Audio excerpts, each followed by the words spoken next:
Nós vamos meditar a partir do versículo 21, texto muito conhecido da Bíblia. Deus falou no meu coração muito forte através desse texto.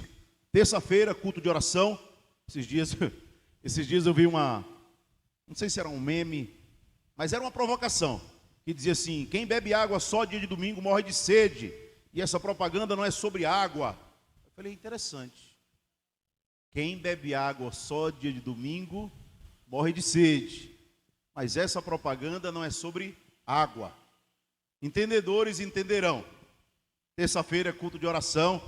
A nossa igreja, venha beber água em nome de Jesus. Mateus, capítulo 15. Nós vamos ler a partir do versículo de número 21. Se você achou, curva a tua cabeça, fecha os teus olhos, aí sentado mesmo. Senhor, fala conosco mais uma vez, Pai. Além de tudo quanto o Senhor já falou essa noite, através dos irmãos, dos louvores, das orações, das irmãs da comissão, fala conosco através do pastor Alexandre, mas te pedimos ainda mais uma vez, Pai, fala com a tua igreja nesse momento santo e precioso da tua palavra. Eu te peço, Pai, esvazia o meu coração e enche com a tua graça. Esvazia o meu coração da carne e enche com a tua direção do Senhor. Mateus 15, está ali? Aleluia. Partindo Jesus dali, retirou-se para os lados de Tiro e Sidom. E eis que uma mulher cananeia, que viera daquelas regiões, clamava: Senhor, filho de Davi, tem compaixão de mim, minha filha está horrivelmente endemoniada. Ele, porém, não respondeu palavra. E os seus discípulos, aproximando-se, rogaram-lhe: despede-a, pois vem clamando atrás de nós. Versículo 24. Mas Jesus respondeu, Mateus 15, 24. Mas Jesus respondeu: não fui enviado senão as ovelhas perdidas da casa de Israel. Ela, porém, veio e o adorou, dizendo: Senhor, socorre-me. Então ele respondeu e disse: não é bom tomar o pão dos filhos e lançá-lo aos cachorrinhos. Ela, contudo, replicou: sim, Senhor, porém os cachorrinhos comem das migalhas que caem da mesa dos seus donos. Verso 28. Então lhe disse Jesus: ó mulher, grande é a tua fé, faça-se contigo como queres. E desde aquele momento a sua filha ficou sã. Até aqui, versículo de número 28, eu quero compartilhar com você sobre o segredo de uma vida de fé, uma vida de persistência, uma vida de continuidade naquilo que é o desejo do nosso coração diante do nosso Senhor. É bem verdade que a igreja, ela é um instrumento de Deus para que nós sejamos, através da palavra de Deus, consolados. É bem verdade isso. Há momentos na nossa vida em que nós estamos fracos. Há momentos na nossa vida em que nós estamos desanimados. Há momentos na nossa vida em que, às vezes, as intempéries, as lutas, as agonias da nossa alma nos fazem muitas vezes emocionalmente desfalecer. É bem verdade também que muitos de nós passamos problemas de ordem profissional, de ordem financeira. Todos nós. Não se engane, o irmão que está atrás de você, o irmão que está na tua frente, o irmão que está do teu lado, ele tem problemas também.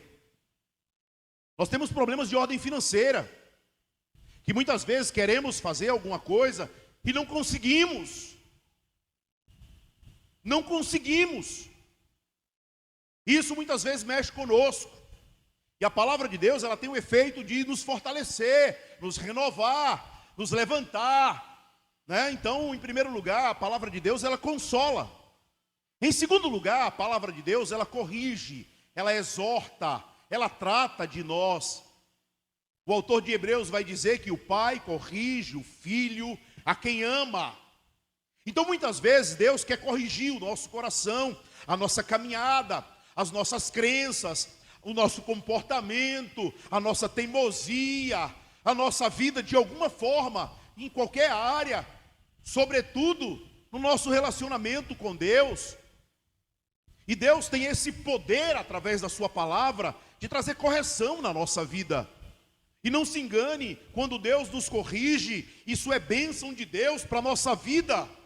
Não se engane, quando Deus nos corrige, significa que os planos dele, como diz Jeremias, são maiores e são melhores do que os meus, do que os nossos. E em terceiro lugar, a palavra de Deus, ela edifica. E o que é edificar? Eu não sabia o significado da palavra edificar quando eu era adolescente. Tinha um curso na escola técnica ali na Caxangá que chamava-se edificações.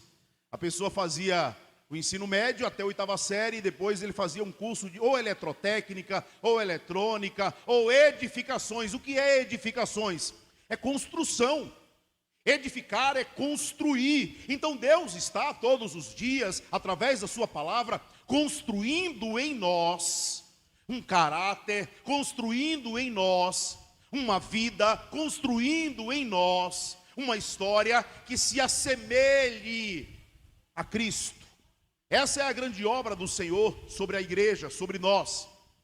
Dito isso, a título de introdução, esse texto fala de luta de uma mulher cananeia, de um local chamado Tiro, Sidom, que é o local onde os judeus não estavam, era um lugar de gentios.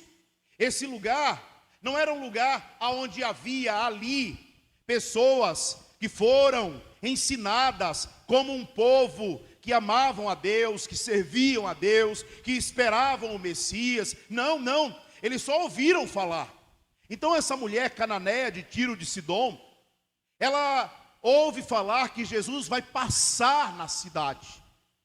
E a exemplo do que aconteceu do cego de Jericó, em Lucas capítulo 18, semelhantemente, ela usa a mesma frase dele. E qual é a frase? Filho de Davi, tem compaixão de mim. A mesma frase, ela não estava lá em Jericó, mas era a mesma frase. Por quê? Filho de Davi. Porque havia uma promessa e que da herança de Davi viria o rei dos judeus. E essa promessa, ela era clara no coração dos judeus, mas não apenas no coração dos judeus, também no coração dos gentios. Voltando um pouco, eu falei que todos nós temos lutas, alguns de ordem financeira, outros de ordem na saúde, outros de ordem de relacionamentos, outros no casamento. Todos nós passamos por lutas e vamos passar por muitas e muitas e muitas lutas até o último dia da nossa vida. Não se engane isso. Foi o próprio Jesus que disse que nós teríamos aflições, mas que ele venceu o mundo, que nós deveríamos ter ânimo. Mas esse ânimo, ele só vem através da palavra. A luta dessa mulher não era de ordem financeira. A luta dessa mulher não era no seu casamento, não era na sua vida profissional, não era nem mesmo de enfermidade. A luta dessa mulher era de ordem espiritual. A luta dessa mulher era de ordem espiritual. Se bem que eu creio que todas as lutas da nossa vida são de ordem espiritual.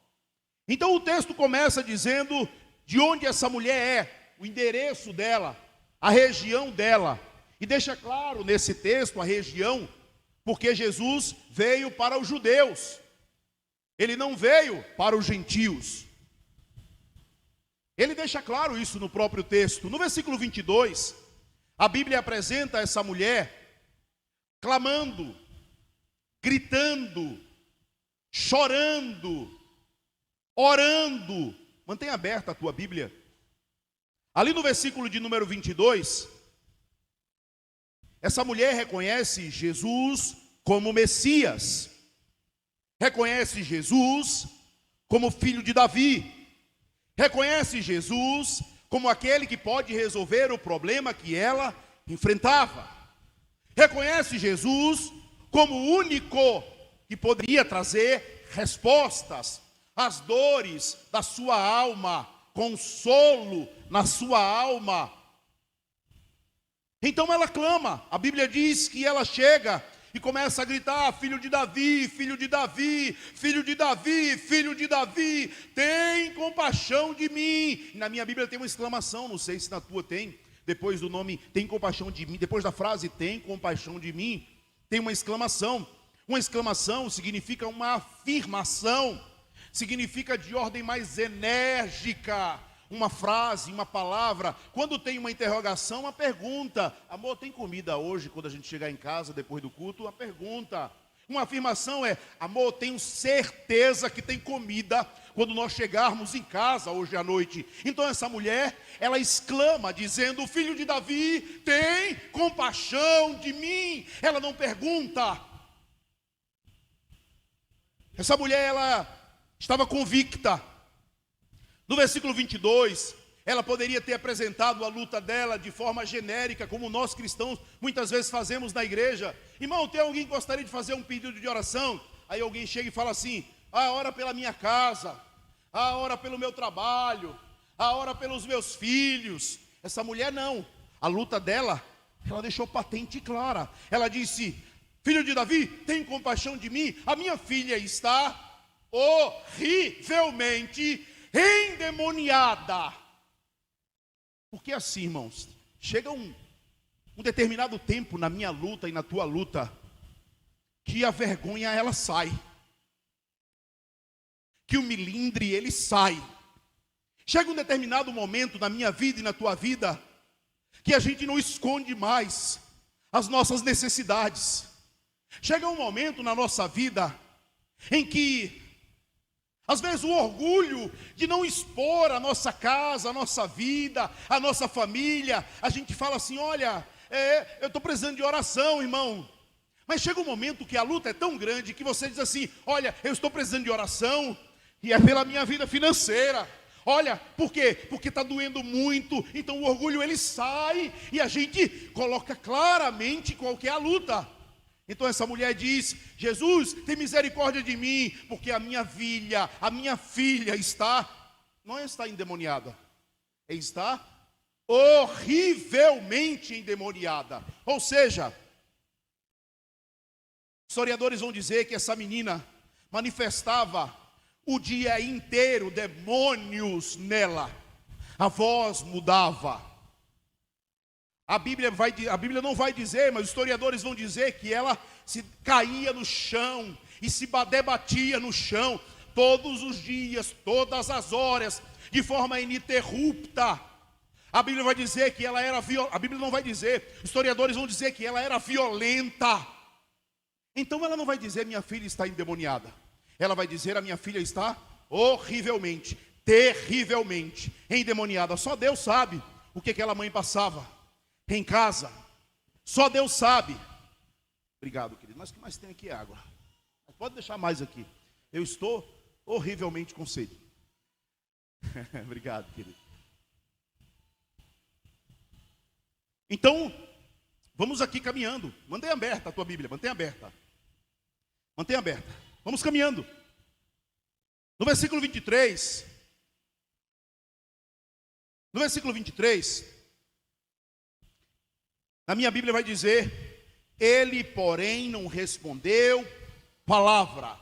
Irmãos, imagina que você clama, imagina que você ora, imagina que você chora, imagina que você está desesperado e não recebe uma resposta dos céus. Imagina isso, porque a palavra do Senhor diz em Jeremias 33:13: invoca-me e eu te responderei.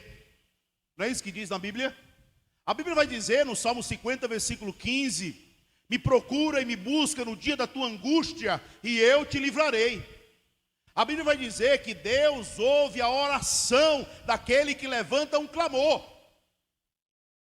Mas aqui no versículo 23, na minha Bíblia diz que Jesus não dá nenhuma palavra a essa mulher. Eu não sei se vocês já tiveram a mesma impressão que eu tenho, que às vezes eu estou orando,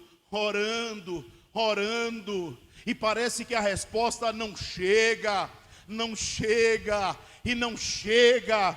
Eu não sei se vocês já tiveram essa experiência de buscar ao Senhor e apresentar ao Senhor algum motivo de oração e as coisas não acontecerem.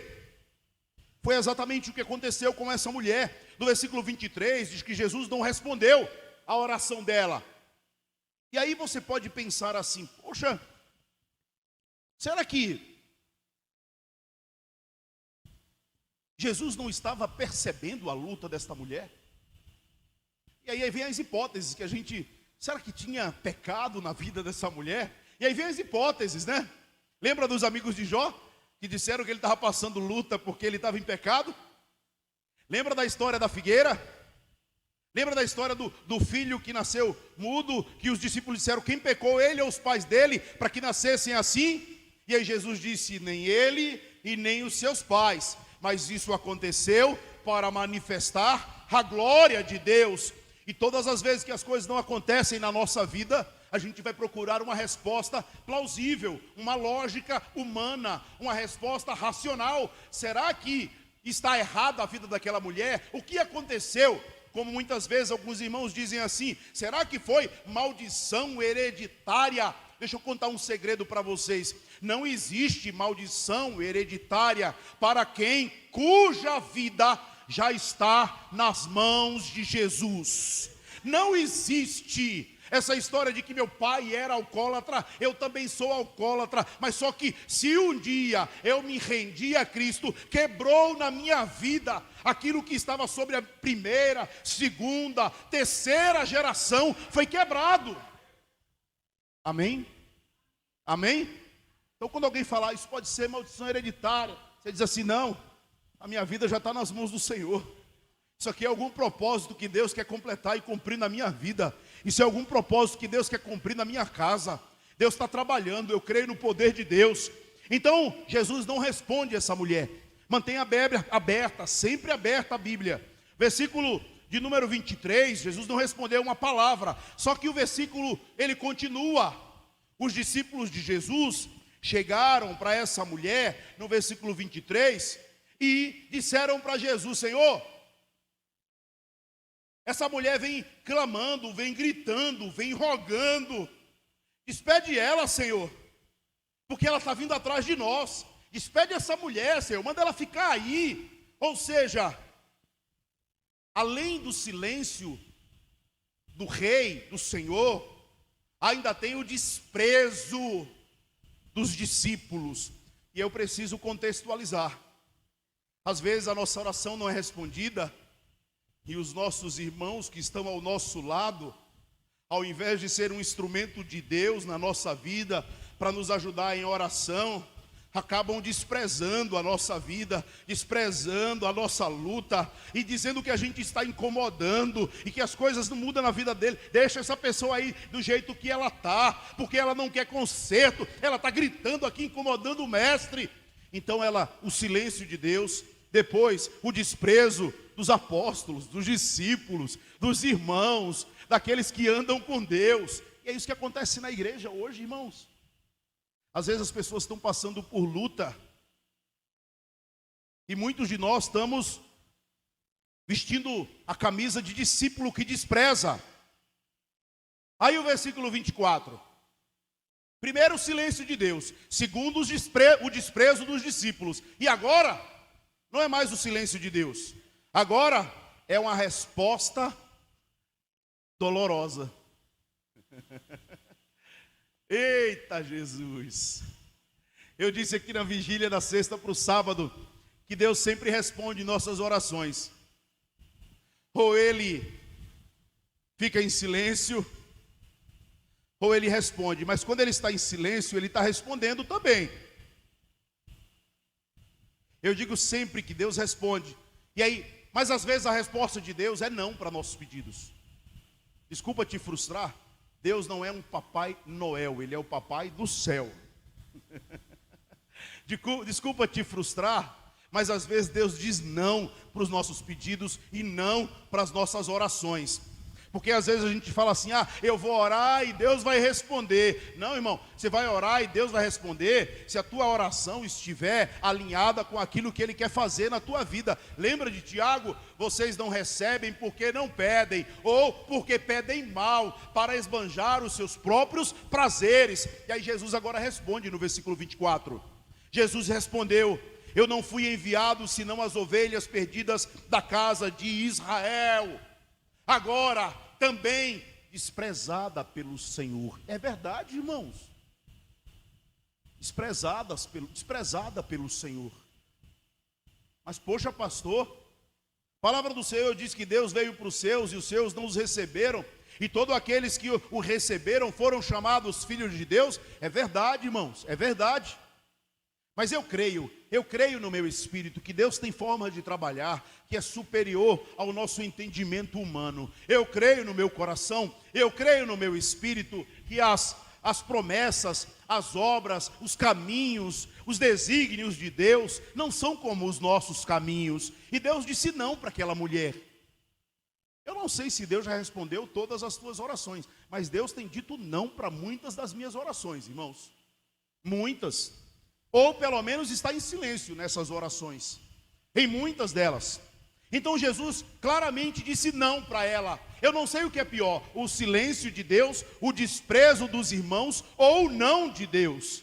Mas é uma sucessão de coisas ruins. A filha terrivelmente endemoniada, clamando, chorando, sofrendo. Aí Jesus não responde, os discípulos desprezam. Agora Deus responde, Jesus responde e diz não. Haja coração, né? Jesus diz não para ela. Só que ainda no versículo 24, a minha Bíblia diz, na segunda parte do versículo 24, aliás, no versículo 25, perdão, a Bíblia diz que com o silêncio de Deus, com o desprezo dos irmãos, com o não de Deus, ela continuou adorando. Aí está o segredo. Aí está o mistério de Deus na minha vida e na tua vida. Porque o profeta Ageu vai dizer: ainda que a figueira não floresça, ainda que não haja fruto na vide, ainda que o produto da oliveira minta, eu todavia me alegrarei no Senhor. A palavra do Senhor, ela é clara, que a minha alegria e a tua alegria, ela não está nas coisas terrenas.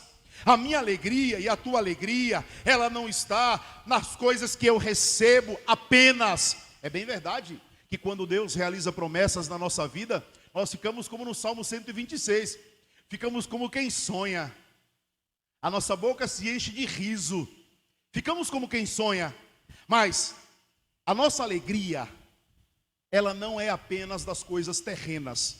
E você vai perceber que no versículo 25, essa mulher continuou adorando, desprezada, em silêncio, recebendo não. Só que ela não apenas adora, a palavra do Senhor vai dizer no Salmo de número 121, um texto que nós conhecemos: de onde virá o meu socorro. A minha Bíblia diz no versículo 25, ela porém o adorou e dizendo, disse: Senhor, me socorre. Ela pediu socorro desprezada, ela adorou desprezada, ela pediu socorro quando Deus ficou em silêncio, ela adorou quando Deus ficou em silêncio, ela pediu socorro quando Deus disse não, ela adorou e continuou adorando quando Deus disse não. Irmãos, hoje em dia, alguns crentes, basta alguma coisa errada acontecer e ele já fica todo dodóizinho, dodóizinha. Eu estava vendo esses dias o Instagram do meu pastor, que foi usado por Deus para pregar o Evangelho, o meu primeiro pastor, e Deus alcançou a minha vida pela graça. No Instagram dele tinha escrito assim, ó, crente raiz. Crente raiz, e aí embaixo tinha escrito, da velha escola. O que é um crente raiz da velha escola? É um crente que, se ele for disciplinado, ele não sai da igreja. É um crente que, se ele for exortado, ele sabe que é Deus trabalhando na vida dele. O que é um crente raiz? É que ele continua servindo quando as coisas estão errado e dando errado na sua vida. O que é um crente da velha escola? É aquele que ora, é o que jejua, é o que clama, é o que se santifica, é o que serve na casa do Senhor. Que Deus levante crentes raízes da velha escola nessa igreja. A Bíblia diz que ela adorou e pediu socorro. Salmo 121, de onde virá o meu socorro? O meu socorro vem do gerente do banco. É isso que diz no Salmo 121? O meu socorro virá dos meus amigos quando eu tiver no tempo de luta. É isso que diz o Salmo 121? O meu socorro vai vir do amigo do meu amigo, porque ele entregou o meu currículo e eu sei que vai dar certo ali agora. Não, irmão. Nem do médico vem o meu socorro, nem dos amigos vem o meu socorro, nem do cliente vem o meu socorro, nem de instituições humanas. A Bíblia diz que o nosso socorro vem do Senhor. Que Senhor? Que fez os céus e a terra. É dali que vem o socorro. É dali que vem o socorro. Mas deixa eu te continuar a história. No versículo 26, Jesus dificulta mais ainda a vida dela. Eita, pastor, que peleja é essa? Que peleja é essa? Vamos parafrasear nossos irmãos pentecostais? Que estreito é esse? Que vale é esse? Que deserto é esse que não acaba? Que luta é essa que não tem fim? Porque a palavra de Deus vai dizer que mal que perdura não vem de Deus. Silêncio, desprezo, negativa. E agora, mais uma vez, palavras que talvez, se eu e você ouvisse de alguém, se ouvisse de Jesus, se afastaria. Lembra quando Jesus estava dando um sermão e o povo foi saindo do sermão? E aí Jesus olha para os discípulos e diz: e vocês também não vão embora? Vocês também não vão embora? E aí Pedro se levanta e diz: para onde iremos nós, Senhor? Se só tu tens palavras de vida eterna. Essa mulher poderia ir embora, mas ela não vai embora. Jesus diz assim para ela: então respondendo e disse: não é bom tomar o pão dos seus filhos e lançar aos cachorrinhos. Deus não chamou essa mulher de cachorro, como muitos pregadores erroneamente colocam. Na minha casa tem uma cachorrinha. Eu vou dizer o que é que Deus queria dizer com esse texto. Tem uma cachorrinha, o nome dela é Ema. Ema. O nome dela é Ema. E todo cachorro tem que comer do que cai, né? Diz a Bíblia. Eu disse: Ema, está na Bíblia. Comer do que cai da mesa. Ema quer subir na cadeira. A minha cachorra. Ela quer subir na cadeira e ela quer comer na mesa. Eu digo: minha filha, vem cá. Tire Ema da cadeira, Valentina, por favor, tire ela daqui. Porque a Bíblia diz que ela tem que comer das migalhas. O que o Senhor quis dizer aqui é o seguinte: quando nós temos um animal de estimação, nós entregamos para ele o que sobra. Um animal querido, um animal amado. Quando nós temos os cachorrinhos, nós não deixamos ele passar fome. Nós entregamos o que sobra. E essa mulher se apropria dessa palavra e diz assim: mas Senhor, os cachorrinhos comem das migalhas que caem da mesa do seu dono. Irmão, aqui é humilhação. Humilhação. E nós não queremos ser humilhados. Nós queremos ser honrados. Nós queremos ser reconhecidos. O ser humano, ele quer tapinha nas costas e dizer: caramba, gostei de ver. Aí sim, viu? Aí. Só que o caminho de Deus não é o caminho dos homens. No reino de Deus, os mansos é quem sobem, não são os bravos. No reino de Deus, é os que choram, os que sobem, não é os que dão gargalhada dos outros. No reino de Deus, é os que são perseguidos e não os que perseguem. No reino de Deus, não são os arrogantes nem os soberbos, mas são os humildes. A palavra do Senhor Lá em Tiago, no capítulo 4, Deus vai dizer que Ele dá graça aos humildes. Ele dá um presente, Ele dá um favor, Ele favorece, Ele levanta, Ele honra aqueles que são humildes. E deixa eu dizer uma coisa para você: humildade não tem nada a ver com dinheiro, irmão. Fulano é bem pobrezinho, fulano é bem humilde. A gente tem isso de comum na nossa cultura, né? Fulano é bem pobrezinho, fulano é bem humilde. Em janeiro eu estava na praia com a minha família, e aí veio um rapaz, se ajoelhou na praia e disse assim: você pode me dar uma ajudinha, por favor? Por favor, eu estou com muita fome, você pode me dar R$1, 50 centavos, ajoelhado assim na nossa frente. Eu disse: meu Deus do céu, que luta desse rapaz. Aí eu tinha pedido um caldinho para mim, um rapaz que estava do lado. Eu falei: faça dois, um para mim e um para ele. Me dê aqui o caldinho, pode entregar um a ele. Aí ele disse, levantou e disse: caldinho não, eu quero é dinheiro, e foi embora. Às vezes há uma falsa humildade disfarçada. Às vezes, o que é humildade? É no coração, irmão. A humildade é Deus que sonda, é Deus que conhece. A Bíblia diz que tem um instrumento lá nos céus que é mais poderoso do que raio-x, é mais poderoso do que ultrassonografia, é mais poderoso do que a tomografia, porque o Senhor sonda e esquadrinha o que está no coração dos homens. É um instrumento dos céus, é um instrumento de Deus. E aquela mulher se humilha debaixo das onipotentes mãos do Senhor. Mas só que a Bíblia diz que os humilhados serão exaltados. A Bíblia diz que cadê? Tiago 4,6, Deus dá graça aos humildes, mas Deus resiste aos soberbos. E o que é a soberba? Soberba é autossuficiência. Soberba é eu sou melhor do que os outros. Soberba é criticar tudo sem fazer nada. É soberba.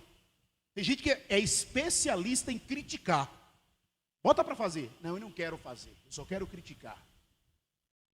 Soberba é se achar superior aos outros. Soberba é, eu já sei disso. A pessoa vai conversar alguma coisa com a pessoa: eu já entendo, eu já sei. Ela já sabe de futebol, ela já sabe de política, ela já sabe de engenharia, ela já sabe de medicina, ela já sabe de teologia, ela já sabe de criação de criança, ela já sabe de escola, ela já sabe de tudo, irmão. Aí você vai dar um conselho a ela, vai corrigir, ela não aceita, ele não aceita. Só que a Bíblia diz que os soberbos Deus resiste. Essa mulher é humilhada, porque antes de ser honrado, José foi humilhado. Antes de ser honrado, Daniel foi humilhado. Antes de ser honrado, Jó foi humilhado. Esse caminho não é meu, esse caminho é o caminho de Deus. E Deus tem os caminhos dele, e ele sabe trabalhar. Posso ouvir um amém? Deus sabe trabalhar, irmão. Deus sabe trabalhar. Só que Jesus responde no versículo 28. Então lhe disse Jesus, eu já estou encerrando: ó mulher, como é grande a tua fé, faça contigo como queres. E desde aquele momento, a sua filha ficou sã. Hebreus 10:38 diz que Deus não se agrada daqueles que retrocedem. Hebreus 10:28 diz que o meu justo viverá pela fé. Não é por vista, é por fé. A palavra do Senhor, ela cura. A palavra do Senhor, ela liberta. A palavra do Senhor, ela levanta. A palavra do Senhor, ela transforma. A palavra do Senhor, ela restaura. Mas ela restaura quem? Aquele que se humilha. Ela restaura quem? Aquele que adora. Ela restaura quem? Aquele que se quebranta. Ela restaura quem? Aquele que pede socorro. Ela restaura quem? Aquele que depende exclusivamente do Senhor. Deixa eu te dar uma palavra de Deus para a tua vida e para a minha vida. Se humilhe mais. se prostre mais. Irmãos, as maiores vitórias da nossa vida são nos momentos das maiores lutas da nossa vida. Adore mais. Essa mulher adorou sem cantar. Essa mulher adorou sem pregar. Essa mulher adorou sem evangelizar. Ela adorou. Ela se prostrou. Ela se humilhou. Ela perseverou. Ela continuou. E Deus honrou. Até rimou. E Deus honrou. Porque Deus honra, irmãos. Deus honra a tua fé. Deus honra a tua perseverança. Deus honra a tua caminhada. Deus levanta os caídos. Deus dá graça aos humildes. Às vezes tudo que a gente quer para a nossa família, para os nossos filhos, é uma boa comida, uma boa escola, uma boa casa. O que essa mulher queria para a filha dela era que os demônios saíssem. E ela recebeu não. E ela foi desprezada. E ela foi humilhada. Essa mulher era uma crente raiz, irmãos. Essa mulher era da velha escola. E que Deus possa levantar homens e mulheres que dependem da intervenção do Senhor. Da intervenção do Senhor. Homens e mulheres cuja resposta vem de Deus. Homens e mulheres cujas portas se abrem por dentro. Porque a maçaneta é do céu. E Deus abre essas portas. Homens e mulheres que conhecem o caminho da resposta. Às vezes a gente está servindo a Deus quando dá. Às vezes a gente está servindo a Deus do nosso jeito.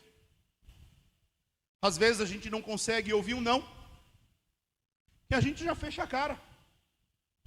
Às vezes a gente não compreende o que está acontecendo. Mas eu tenho que dizer a vocês, Deus está trabalhando para aqueles que nele creem. Eu não quero que você saia por essas portas essa noite da mesma maneira que vocês entraram aqui. Eu quero que vocês saiam daqui consolados. Como eu desejo que vocês saiam daqui corrigidos pelo Senhor, exortados pelo Senhor. Como eu desejo que vocês saiam daqui edificados pelo Senhor, com teu coração trabalhado pelo Senhor. Eu quero que vocês saiam daqui essa noite cheios de fé, porque Deus responde àqueles que têm fé. Então se humilha aí no teu lugar. Como é que a gente se humilha, pastor? Sei lá, às vezes é se ajoelhando. Cadê meu irmão Jajá? Ele vem? Vem cá, Jajá, dá lugar. Às vezes a gente se humilha no nosso lugar, fechando os olhos, curvando a cabeça. Se humilha aí no teu lugar. Agora é hora de adorar. Às vezes é se ajoelhando no nosso lugar que a gente se humilha e dizendo: Senhor, eu não posso, mas Tu podes. Senhor, eu não tenho, mas Tu tens. Eu acredito no Teu poder, Senhor. Se humilha aí no teu lugar. Você está esperando uma resposta de Deus? Se humilha aí no teu lugar. Coloque-se no teu lugar e reconheça o lugar de Deus. Aquela mulher estava na rua clamando. Jesus não tinha entrado na casa dela. Ela estava na rua. Mas quando ela voltou para casa, o cenário era outro. Quando ela voltou para casa, a filha dela estava liberta. Você crê que Deus pode libertar o teu filho? Você crê que Deus pode salvar a tua casa? Você crê que Deus pode libertar a tua mãe, salvar a tua mãe? Você crê que Deus pode mudar a tua história? Então se humilha. Então adora. Então se prostra. O caminho é estreito. A porta é estreita. Mas a resposta é dos céus. A última palavra vem do Senhor. A última palavra vem do Senhor para a tua vida. Vamos adorar o Senhor. Aleluia. Fecha os teus olhos e adora.